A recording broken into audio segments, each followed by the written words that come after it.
আজ চলো তোমাদেরকেও দেখিয়ে দিই যে মা কিভাবে বাড়িতে বিরিয়ানি বানায় খুব সহজ পদ্ধতিতে।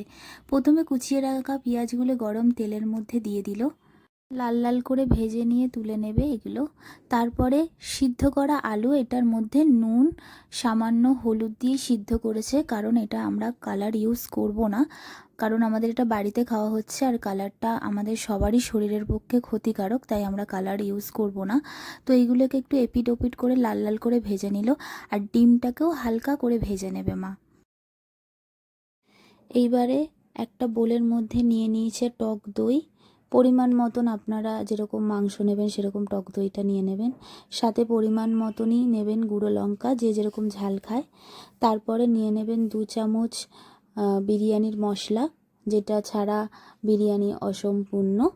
তারপরে নিয়ে নেবেন আদা রসুনের পেস্ট 2.5 চামচ নিয়েছে। তার মধ্যে দিয়ে দিল স্বাদ মতন নুন। এই মশলাগুলোকে ভালো করে মিক্সড করতে হবে। তার মধ্যে দিয়ে দিতে হবে চিকেনগুলিকে।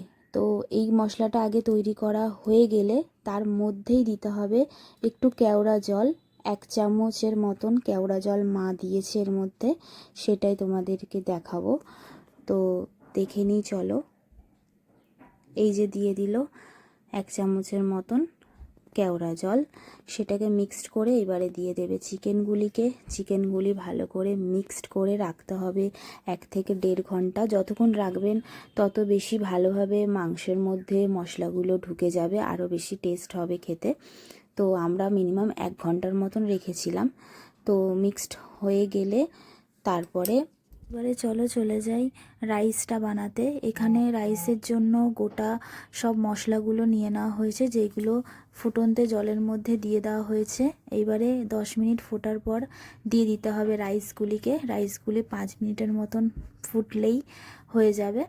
তো তারপরে আমাদের মাংসটা কষাতে হবে। তো তার জন্য কুচিয়ে রাখা পেঁয়াজ আবার মা দিয়ে দিল কড়াইতে, তার মধ্যে গুঁড়ো লঙ্কা, জিরের গুঁড়ো, ধনের গুঁড়ো সব কিছু দিয়ে, আবার কিছুটা টমেটো দিয়েছিল মা কেটে কেটে গোল গোল করে।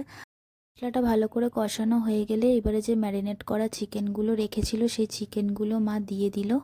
এবারে এইটাকে ভালো করে কষতে হবে যতক্ষণ না তেল একেবারে ভেসে উঠছে, সেরকম করে ভালো করে কষতে হবে।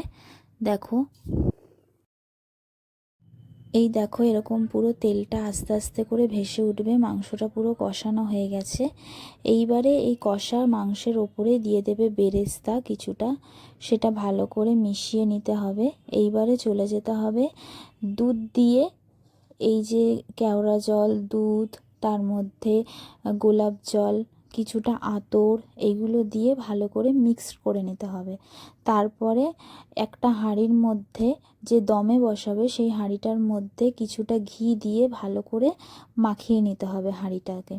তো মাখিয়ে নেওয়ার পরেই এর মধ্যে একটু ছড়িয়ে দিতে হবে রাইসটা।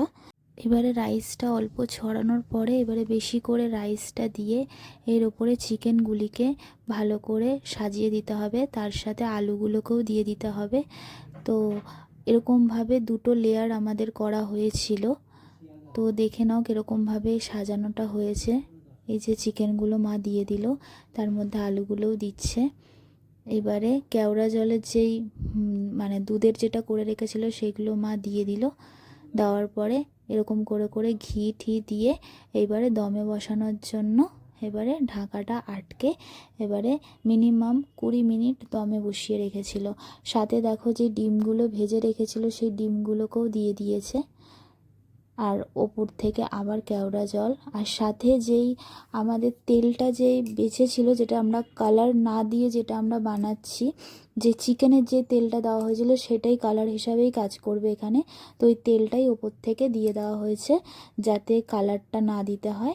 তো একেবারে পুরো কালার হয়ে যাবে এই তেলটার জন্যই। তো দেখো লাস্ট ভাত, চিকেন এগুলো সাজানো হয়ে গেছে। লাস্টে দিয়ে দেওয়া হলো ঘি। এইবারে বেরেস্তাটা ছড়িয়ে, আর মা স্পেশালি 3টে কাঁচা লঙ্কা দিয়েছে যাতে ফ্লেভারটা ভালো আসে, তার সাথে দিয়ে দিয়েছে পুদিনা পাতা যাতে সুন্দর একটা গন্ধ আসার জন্য।